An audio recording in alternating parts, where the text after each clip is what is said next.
Hello students, a very good morning to all of you and I hope all of you are fine at your home. Students, now you are in 11th class, so don't take it easily कि हम अभी 10th class में बहुत सारा studies करके आए हैं, हमने बोर्ड के एग्जाम दिए और now we are free in 11th class. No बेटा, 11th class is as similar as 10th and 12th, so you have to take serious your studies. आपने पढ़ाई पर उतना ही कंसंट्रेशन करना है. आप 10th में कंसंट्रेट किया था एंड जितना आप 12th में कंसंट्रेट करेंगे, जस्ट बिकॉज वो बोर्ड की 11th class is also important, क्योंकि आप 12th क्लास में जो स्टडीज करेंगे तो 11th क्लास में आपका बेस रेडी हो जाएगा. तो अगर 12th क्लास में आप अच्छे मार्क्स लाना चाहते हैं तो आपको 11th क्लास से ही अच्छे से पढ़ना होगा. So serious regarding your studies and those students who are not doing their work and even not sending their homework, please be serious, send your homework regularly.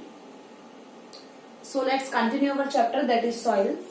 Soil chapter हमने start किया था and we already read about the alluvial soil, red soil, laterite soil and black soil. So today we start with the desert soil. It is also called the arid soil. इसे arid soil भी कहा जाता है, desert soil, क्योंकि अब इसका नाम ऐसा है कि डेजर्ट सॉइल, तो आपको इसके नाम से पता चल रहा होगा कि ये वो सॉइल है जो डेजर्ट में फाउंड होती है. ओके, सैंडी टेक्सचर होता है इसका. सैंडी टेक्सचर जैसे आपने बालू मिट्टी देखी है या आप पाउडर को देखिए, उसमें मॉइस्चर कंटेंट की इतनी ज्यादा कमी होती है, इसलिए उसी को कहा जाता है सैंडी टेक्सचर. मतलब इसमें जो पार्टिकल है वो कॉम्पैक्ट नहीं है, कॉन्सोलिडेटेड फॉर्म में नहीं है, मतलब फैले हुए हैं. एंड क्ले एंड मॉइस्चर की इसमें कमी होती है. मॉइस्चर नहीं होता है, वाटर है ही नहीं, तो क्ले कैसे बनेगी? स्टिकी नहीं बन सकती है. स्टिकी तब बनेगी जब इसमें वाटर होगा. सो वाटर इसमें होता नहीं है, लेकिन इसमें साल्ट की क्वांटिटी बहुत ज्यादा होती है. साल्ट बहुत ज्यादा होता है इसमें एंड इसकी फॉर्मेशन हुई है deposited by the wind activity. You know, wind is agent of erosion. Erosion activity की एजेंट है विंड, और उसकी वजह से इरोजन होता है एंड जो रॉक्स है उनको ब्रेक होते हुए चले जाते हैं. वो इतने ब्रेक हो जाते हैं कि वो सैंड टेक्सचर है उसका फॉर्म ले लेते हैं एंड बन जाती है डेजर्ट सॉइल. ये एरिड और सेमी एरिड रीजन, जहां पर रेनफॉल बिल्कुल कम है, जहां पर वेजिटेशन नहीं है, उन एरियाज में ये सॉइल है ये मिलती है. जैसे कि राजस्थान या पंजाब एंड हरियाणा के वो पार्ट जिनकी बाउंड्री वो राजस्थान से लगती है, वो डिस्ट्रिक्ट्स, वहां पर भी सैंडी सॉइल मिलती है. एंड वेस्टर्न अरावली के वेस्टर्न पार्ट में भी डेजर्ट सॉइल पाई जाती है. इसका कलर रेड टू ब्राउन होता है, डिफरेंट शेड्स होते हैं, रेड टू ब्राउन होता है इसका colour.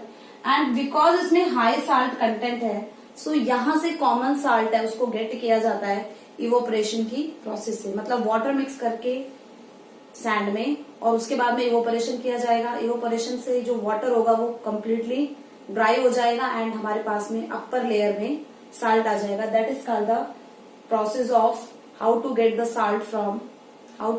Common salt from the sand. Sand से कॉमन साल्ट है वो इवोपरेशन की प्रोसेस से गेट किया जाता है.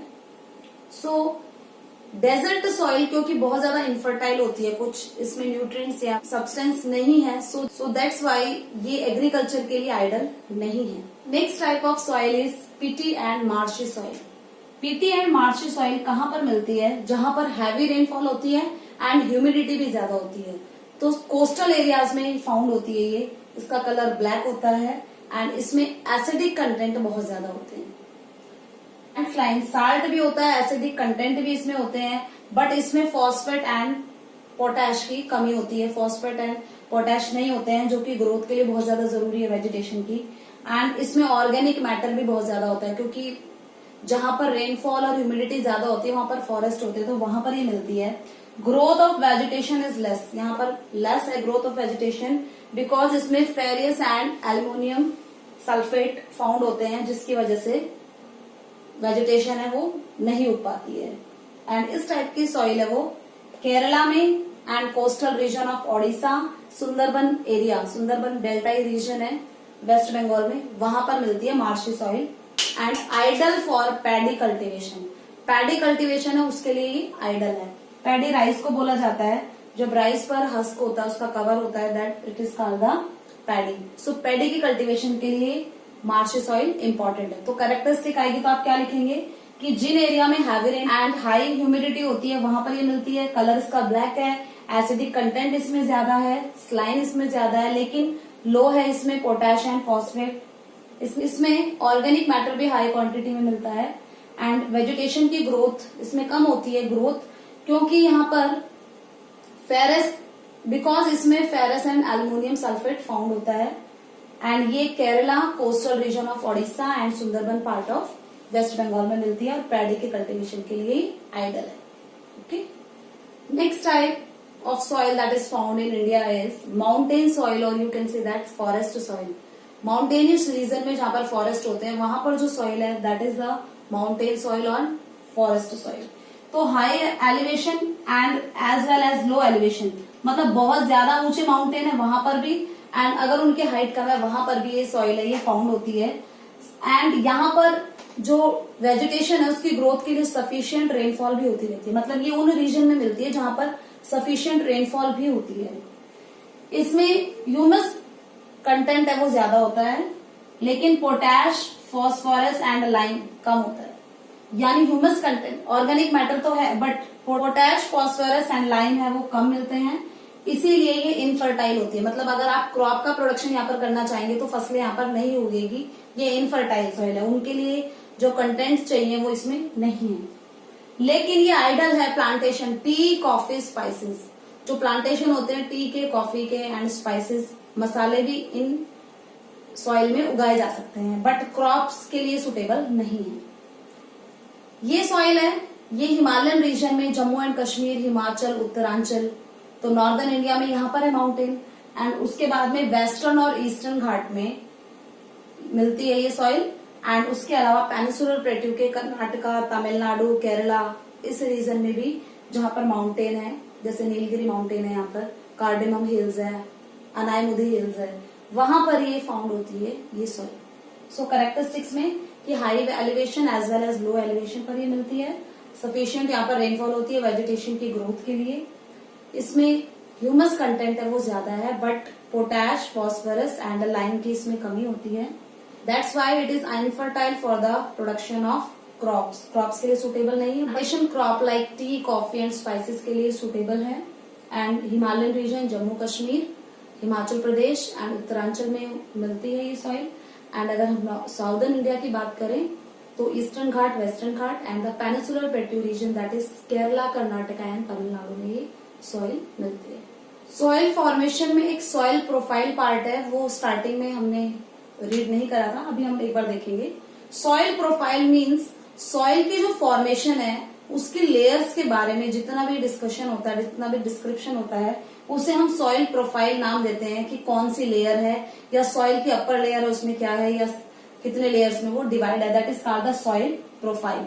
तो सॉइल प्रोफाइल में हम 3 हॉरिजॉन्स की बात करते हैं, दैट इज 3 लेयर। तो लेयर ना बोल के उन्हें हॉरिजॉन्स बोलते हैं। सो एक बार देख लेते हैं क्या है ये। सो सबसे फर्स्ट हॉरिजॉन ए, यानी कि top most layer of the soil. Soil जो हमें अर्थ क्रस्ट पर अभी मिट्टी जो देखने को मिल रही है वो टॉप मोस्ट लेयर है, उसमें हमें ऑर्गेनिक मैटर दिखेंगे, means living organism, micro organism है, उनके डेड पार्ट्स, इंसेक्ट्स के डेड पार्ट्स एंड हमें लीव्स मिलेंगी, उसमें ड्राई लीव्स मिलेंगी, that is the organic material, उसे ही ऑर्गेनिक मटेरियल कहा जाता है। ये ऑर्गेनिक मटेरियल होगा। इसके अलावा इसमें मिनरल्स एंड न्यूट्रिएंट्स होंगे एंड वाटर भी रिटेन करके रखती है सॉइल, तो water, nutrients, minerals and organic material होते हैं हॉरिजॉन फर्स्ट में, सबसे ऊपर जो लेयर है। देन उसके बाद में सेकंड लेयर आती है, that is called the horizon second. So horizon second is a transition layer of horizon A and C. तो कुछ क्वालिटी हॉरिजॉन बी में ए की मिलेगी एंड कुछ क्वालिटी हॉरिजॉन सी की मिलेगी, क्योंकि ये बीच में डिवाइड करती है हॉरिजॉन सी एंड हॉरिजॉन ए को, हॉरिजॉन बी बीच में से डिवाइड करती है। दैट इज इसमें ऑर्गेनिक मैटर मिलेंगे एंड मिनरल्स मिलते हैं। बट यहाँ पर जितने फाइन ग्रेन्स हैं, जितने छोटे ग्रेन्स हैं, उससे थोड़े से बड़े साइज के ग्रेन्स यहाँ पर देखने को मिलते हैं। The third layer is horizon C. Horizon C में पेरेंट मटेरियल मिलेगा, मतलब वो रॉक्स मिलेंगे जिनसे की फॉर्मेशन हुई है सॉइल की। तो सॉइल फॉर्मेशन की फर्स्ट स्टेज इसे ही कहा जाता है जब पेरेंट्स रॉक्स है वो लूज हो जाए, टूट जाए, पेरेंट रॉक है वो लूज हो गया है, एंड लूज होने के बाद में हमें यहाँ पर पत्थर के बड़े टुकड़े दिखाई देते हैं जिन्हें की हॉरिजॉन सी कहा जाता है। एंड इन तीनों लेयर के नीचे हमें underneath the ground parent rocks, जिन्हें बेड रॉक्स भी कहा जाता है, जिनसे सॉइल की फॉर्मेशन हुई है। वो जैसे मैंने आपको बताया था कि पेनिसुलर रीजन में ब्लैक सॉइल मिलती है क्योंकि वहां पर बेसाल्ट रीजन है। बेसाल्ट रीजन है मतलब लावा से, इग्नियस रॉक से वो बने, इग्नियस रॉक से उसकी फॉर्मेशन हुई है। तो यहाँ पर पेरेंट रॉक्स क्या हो गया, इग्नियस रॉक। अगर हम नॉर्दर्न प्लेन्स की एलुवियल सॉइल की बात करें तो सेडिमेंट से बनी है वो, सेडिमेंट्री रॉक से, तो वहां पर पेरेंट रॉक क्या हो गया, सेडिमेंट्री रॉक। तो टाइप ऑफ रॉक होते हैं जिनसे की सॉइल बनी है, that is called the parent rocks. So this is horizon A, B and C, and these are the three layers of soil. The topmost layer of soil is very important for the growth of vegetation. Vegetation की growth के लिए जो top layer है उसका fertile होना बहुत ज्यादा जरूरी है। After the classification of soils, we read the soil degradation. There are two terms. First is soil degradation and another one is soil erosion. So soil degradation means decline of soil fertility. जब soil की fertility है वो decline हो जाए due to various reason, soil की fertility में कमी आ गई है, that is called the soil degradation. जो वैल्यू सॉइल की पहले थी अब वो नहीं रही है। एंड सॉइल की फर्टिलिटी रिड्यूस क्यों होती है, जब उसमें जो न्यूट्रिशन स्टेटस है, न्यूट्रिशन वैल्यू है इसकी, जो न्यूट्रिशन स्टेटस है वो डिक्लाइन हो जाता है। मतलब जो डिफरेंट न्यूट्रिएंट्स हैं जिसकी वजह से सॉइल फर्टाइल बनी है, जब वही न्यूट्रिएंट्स उसमें नहीं बचते हैं, that is called the soil degradation. Okay, second term is soil erosion. Soil erosion is a different thing. इसमें सॉइल का मूवमेंट होता है, मतलब जो टॉप लेयर है वो रिमूव हो गई अपनी जगह से। Destruction of the soil cover, soil cover है उसका डिस्ट्रक्शन हो गया है, that is called the soil erosion. Okay, there is a balance between soil erosion and soil deposition, but अगर ये बैलेंस इम्बैलेंस हो जाए it creates problem. So balance कैसे रहता है, इरोजन एक्टिविटी कहीं से हो रही है, अगर सपोज करिए यहां से इरोजन हो रही है तो यहां पे डिपोजिट हो रही है वो, तो ये बैलेंस रहता है कि कुछ पार्ट इधर का इरोजन होकर के यहाँ पे डिपोजिट हो गया है। सो इसे कहा जाता है बैलेंस। इसी रीजन की वजह से ये डिपोजिशन है ना हो पाए तो ये बैलेंस है, ये इम्बैलेंस हो जाता है। And there are some factors that are responsible for soil erosion. So first we discuss about the human factor. Human factor कैसे responsible है soil erosion के लिए? So first is the deforestation. जैसे जैसे population बढ़ती जा रही है, जो human being है उनकी need of timber, forest से हम different type के products हमें मिलते हैं, तो forest को काटा जा रहा है, that is called the deforestation. जब forest को काटा जाएगा तो जो soil है वो लूज हो जाएगी एंड उसका इरोजन बहुत ही तेजी से होने लगेगा, यानी कि जो टॉप लेयर है सॉइल की वो हटती हुई चली जाएगी। अगर क्योंकि वेजिटेशन जो रूट्स होती हैं ट्री की वो पकड़ के रखती है सॉइल को, और अगर वो ट्री ही नहीं रहेगी तो सॉइल इरोजन है बहुत ही आसानी से हो जाएगा। सो ह्यूमन फैक्टर में फर्स्ट क्या है, deforestation. Second, human settlement. Forest area उसको काट के वहां पर ह्यूमन सेटलमेंट स्टैब्लिश करे जा रहे हैं। ह्यूमन सेटलमेंट बनाने के लिए हम डिफरेंट टाइप के जो हाउसेज है वो बनाते हैं जिससे कि सॉइल इरोजन होता है। Next, cultivation. कल्टीवेशन के प्रोसेस में भी हम जो सॉइल है उसका इरोजन करते हैं, मतलब कल्टीवेटर अगर यूज किया जा रहा है तो भी सॉइल को लूज बनाया जा रहा है जिससे कि उसकी अपर लेयर है वो आसानी से इरोड हो सकती है। मतलब अगर फ्लड आएगी तो अपर लेयर, क्योंकि हम कल्टीवेशन वहां पर कर रहे हैं तो अपर लेयर बिल्कुल लूज हो चुकी है तो उसका इरोजन आसानी से हो सकता है। एंड ग्रेजिंग ऑफ एनिमल्स, जो पास्चर लैंड्स होते हैं उनमें जब एनिमल्स को ग्रेज कराया जाता है तो उनके फूड्स की वजह से, जो कैटल्स हैं उनके फूड्स की वजह से जो सॉइल को वो काटते हुए चले जाते हैं जिससे कि सॉइल को वो काटते हुए चले जाते हैं जिससे कि सॉइल है वो लूज हो जाती है। यानी जो अपर लेयर जितनी ज्यादा लूज होगी सॉइल की उतना ज्यादा इरोजन होगा। So deforestation, human settlement, cultivation and grazing of animals are the factors that are responsible for soil erosion. इन्हें हम ह्यूमन फैक्टर में काउंट करते हैं। Okay, some natural factors are there which are responsible for soil erosion. Human factor हमने पढ़ लिए, but कुछ natural factor भी हैं जैसे कि विंड, विंड से सॉइल इरोजन होता है। मैंने आपको बताया था विंड है जो इरोजन की एजेंट है।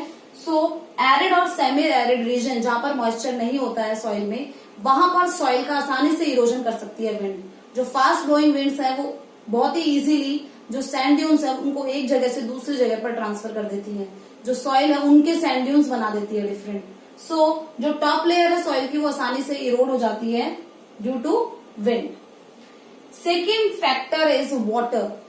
जिन एरिया में हैवी रेनफॉल होती है वहां पर सॉइल इरोजन वाटर से बहुत ही आसानी से हो जाता है।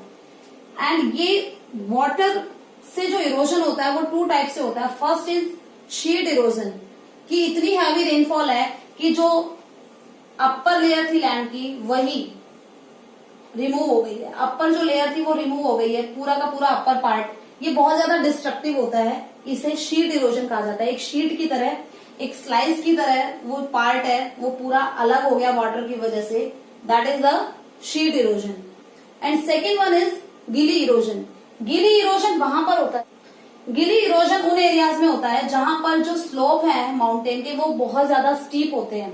स्टीप मतलब तीव्र ढाल होते हैं। सो अब जब रेनफॉल होगी तो वाटर है वो क्योंकि स्पीड से ब्लो होगा, क्योंकि वो ग्रेविटेशन की वजह से नीचे की तरफ फ्लो हो रहा है, तो स्पीडली जब वो फ्लो होगा तो वो एक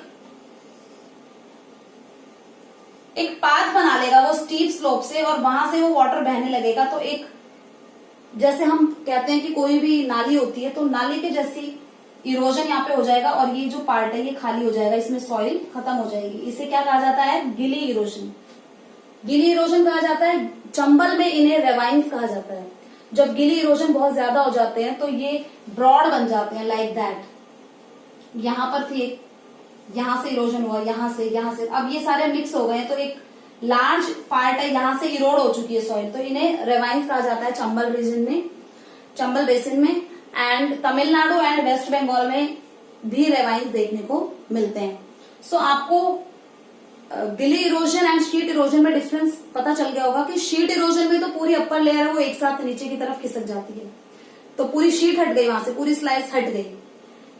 एंड गिली इरोजन में जहां पर स्टीप स्लोप होते हैं वहां पर पानी जब नीचे आता है तो वो अपने साथ में जिस जगह से वो नीचे की तरफ फ्लो हो रहा है उस जगह की पूरी जो सॉइल है उसको रिमूव करता हुआ चला जाता है। तो ये जो गैप बन जाता है, ये जो सॉइल यहाँ के बीच के पार्ट के रिमूव हो गई, इन्हें गिलीज कहा जाता है। एंड जब बहुत ज्यादा गिलीज हो उन्हें क्या कहा जाता है? रेवाइंस कहा जाता है।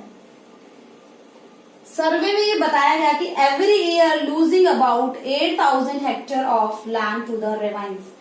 हर साल रेवाइंस में 8000 हेक्टेयर एरिया पर जो सॉइल है वो उसका इरोजन हो जाता है ड्यू टू रेवाइंस, गिली इरोजन की वजह से।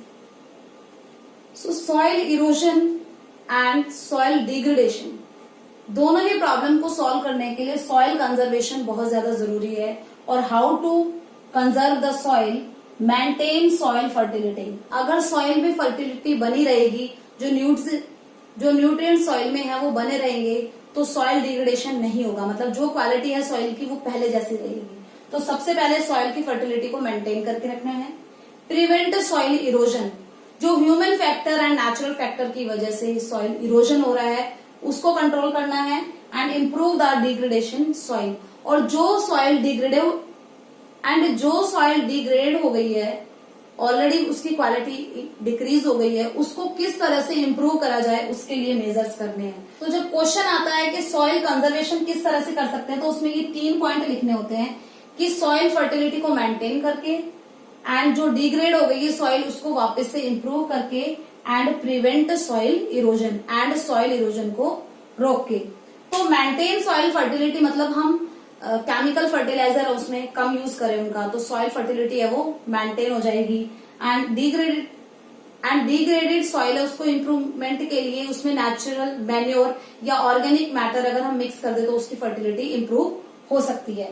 अब how to prevent the soil erosion, soil erosion को हम कैसे रोकेंगे या हम कैसे सॉइल को कंजर्वेशन या सॉइल कंजर्वेशन कैसे करेंगे हम। So first one is check open cultivable land on slopes. जो स्लोप पर लैंड होते हैं वहां पर जब कल्टीवेशन किया जाता है तो इनमें जब इरिगेशन किया जाएगा तो ये जो सॉइल है ये नीचे की तरफ मूव होती हुई चली जाएगी। तो इन्होंने कहा है कि टेरेस फार्मिंग करनी चाहिए, मतलब स्लोप्स पर टेरेस फार्मिंग, मतलब जैसे टेरेस होती है सीढ़ियां, वैसे उनको पार्ट्स में डिवाइड करके और फिर वहां पर कल्टीवेशन करनी चाहिए। तो क्या होगा, जब आप इनमें जब क्रॉप्स में आप इरिगेट करेंगे क्रॉप्स को, तो वाटर अगर नीचे भी आएगा तो सेकंड लेयर पर जमा हो जाएगा, नीचे आता है सेकंड लेयर पर, तो कहीं ना कहीं जो सॉइल है जो कि वाटर के साथ बहकर आ रही है वो इन सीढ़ियों पर, वो इन पार्ट्स पर जमा हो जाती है और डायरेक्टली वो नीचे नहीं जाती। तो हम इस तरीके से सॉइल इरोजन को रोक सकते हैं in hilly area. Second one is control over grazing. मैंने आपको भी बताया था कि जो कैटल्स होते हैं जब वो ग्रेजिंग के लिए जाते हैं तो एक तो वो जो छोटे सैपलिंग्स है, पेड़ पौधे हैं, उनको खा रहे हैं, दूसरा उनके जो फुट्स हैं, उनके जो पैर है, उससे जो मिट्टी कट रही है उससे भी सॉइल इरोजन होता है। तो अगर ओवर ग्रेजिंग को कंट्रोल कर दिया जाएगा तो उस एरिया में सॉइल इरोजन को रोका जा सकता है। Third one is crop rotation. Soil की फर्टिलिटी को बनाए रखने के लिए क्रॉप रोटेशन मतलब बदल बदल करके फसलें उगाना। बदल कर फसलें उगाने से मतलब है कि एक किसी क्रॉप को कुछ न्यूट्रिएंट्स चाहिए, दूसरी क्रॉप को कुछ और न्यूट्रिएंट्स चाहिए, तो इससे सॉइल की फर्टिलिटी बनी रहेगी।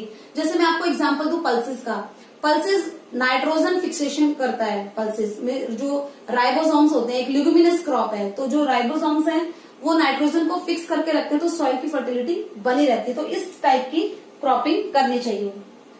नेक्स्ट इज गिली प्लगिंग। मैंने आपको बताया था गिली इरोजन होता है, गिली इरोजन हो रहा है। तो गिली इरोजन में प्लगिंग का मतलब है कुछ ऐसी रुकावट बीच में डाल देना कि चाहे तो आपने यहाँ पर ट्रीज लगा दिए हैं या कुछ रॉक्स यहाँ पर लगा दिए हैं, जिससे कि जब मिट्टी बहकर आएगी तो वो यहाँ पर रुक जाएगी, डायरेक्ट नीचे नहीं आएगी। तो इस तरह से बुशेस लगा देना, ग्रास लगा देना, तो बीच में कुछ ऐसा हिंड्रेंस बना देना जिससे कि जो गिली है वो रुक जाए, गिली इरोजन है वो ना हो। Next is shelter belts. Shelter belts खेत के चारों ओर जब पेड़ लगा दिए जाते हैं तो ये सेमी एरिड रीजन में ज्यादा होता है जहां पर सॉइल बहुत ज्यादा लूज होती है। तो अब विंड की डायरेक्शन चाहे कुछ भी हो, अगर आपने ट्रीज लगा दिए हैं अपने फील्ड, अपने खेत के चारों ओर, तो जो मिट्टी है वो बहकर, जो मिट्टी है उसका इरोजन कम होगा, सॉइल इरोजन यहाँ पर नहीं होगा, क्योंकि अगर विंड चलती भी है तो वो ये बीच में उसको रोक देंगे। जो ट्रीज हैं वो सॉइल को ट्रांसफॉर्म होने से रोक देंगे एक जगह से दूसरी जगह। इसे कहा जाता है shelter belts. So these are some steps to check the soil erosion. Soil erosion को कंट्रोल करते हैं। एक तो terrace farming, then control over grazing, then crop rotation, then gully erosion and shelter belt. And the last one is, we missed it, awareness. लोगों में awareness लाके कि कैसे, how to increase the fertility of soil. Soil की fertility को कैसे आप maintain करके रखेंगे या सॉइल इरोजन को रोकने में आप लोग कैसे सपोर्ट कर सकते हैं। तो ये अवेयरनेस प्रोग्राम चला के जो विलेजर्स हैं उनको भी जो डिसएडवांटेज है सॉइल इरोजन के या सॉइल जो डिग्रेडेशन है उसके डिसएडवांटेज बता करके उनको भी अवेयर किया जा सकता है। एनसीईआरटी बुक में 2 बोर्ड्स के बारे में बता रखा है जो soil erosion and soil degradation के लिए काम कर रही है। सबसे पहला तो राजस्थान में बोर्ड बनाया गया था, central arid zone research institute.